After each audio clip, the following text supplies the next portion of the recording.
भगवान शिव शांत बैठे हुए हैं कैलाश पर। यहाँ बहुत शापाश्रापी हुई।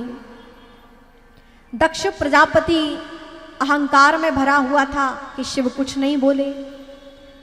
तो क्या हुआ, इस अहंकार में भरा हुआ दक्ष प्रजापति ने भगवान शिव को नीचा दिखाने के लिए पुनः एक यज्ञ का आयोजन किया। और यज्ञ का आयोजन किया, बृहस्पति शाम नामक यज्ञ का आयोजन किया।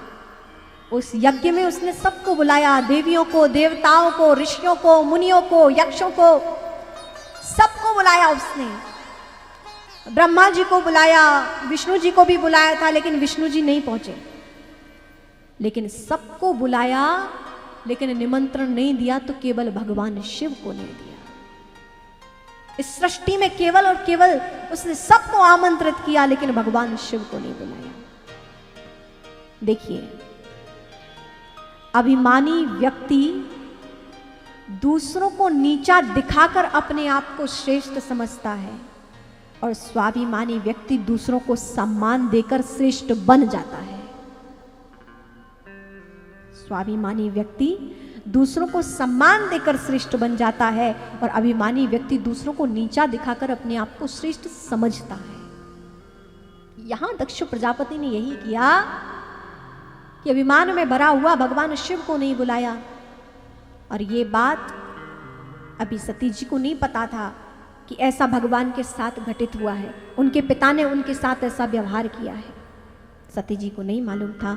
विमानों में बैठ बैठकर सभी देवी देवता वहां पहुंचने लगे, और जब पता चला आकाश मार्ग से सब लोग जा रहे थे, देवी पार्वती ने खड़ी हुई थी। वहीं देवियों ने पूछा कि देवी आप यहां पर हो, पार्वती जी, सती जी आप यहां पर हो, आप नहीं गई? सती जी ने पूछा कहां नहीं गए? अरे आपके पिता के घर इतना दिव्य आयोजन, भव्य आयोजन, हमें आमंत्रण दिया है और आप अभी तक यहीं हैं। लगता है बुलाया नहीं होगा। देखो कैसे ताने, ये सहनशीलता। और देखिए जब आपका विपरीत समय होता है तो कैसी विपरीतताएं आपका पीछा नहीं छोड़ती हैं। कभी कभी पार्वती जी पहले से दुखी हैं, और यहां पर इन्होंने ये कह दिया कि आपको आपके पिता ने बुलाया नहीं। और ये तो सूचना वास्तव में सती जी को थी भी नहीं, क्योंकि शिव जी को नहीं बुलाया तो सती जी को भी नहीं बुलाया, उनसे भी बैर। सती जी को नहीं बुलाया, ये जानकर कि पिता के यहाँ यज्ञ है, अपने स्वामी अपने नाथ महादेव भगवान शिव के पास पहुंची, विनती की कि हे नाथ, हमने सुना है कि हमारे पिता के यहाँ यज्ञ है, लेकिन ऐसा बोला भगवान शिव अभी सुन नहीं पाए थे। दोबारा सती जी पास में गई, चरणों में प्रणाम किया, नाथ आपके ससुर के यहाँ यज्ञ है, अर्थात वो केवल मेरे पिता नहीं लगते, आपके ससुर हैं, आपके संबंधी हैं, हमें चलना चाहिए। भगवान शिव ने कहा, देवी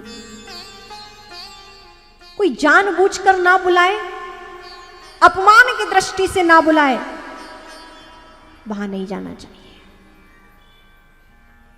कोई हमारा अपमान की दृष्टि से हमें नहीं निमंत्रण दे रहा, वहां नहीं जाना चाहिए।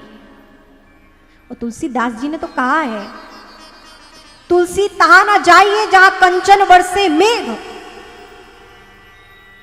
वहां नहीं जाना चाहिए चाहे आपको सब कुछ मिलता हो।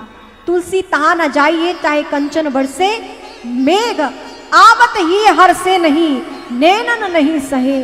और तुलसी तहां ना जाइए चाहे कंचन बरसे मेघ, सामाजिक मर्यादा है। कोई अपमान की दृष्टि से आपको ना बुलाए तो नहीं जाना चाहिए। बहुत समझाया सती जी को कि देवी मत जाओ, वहां जाने पर तुम्हें अपमान ही मिलेगा। लेकिन सती जी पिता मोह में, अपने माई के जाने के मोह में नहीं मानी, और भगवान शिव से कहा प्रभु मैं तो जाऊं।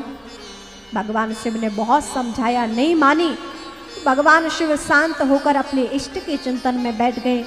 भगवान शिव ने नंदी जी को इशारा किया, जाओ नंदी, तुम्हारी माँ जा रही है, उनके साथ जाओ, बहुत से गण भेजे, जाओ तुम उन्हें लेकर उनके मायके पहुंचो।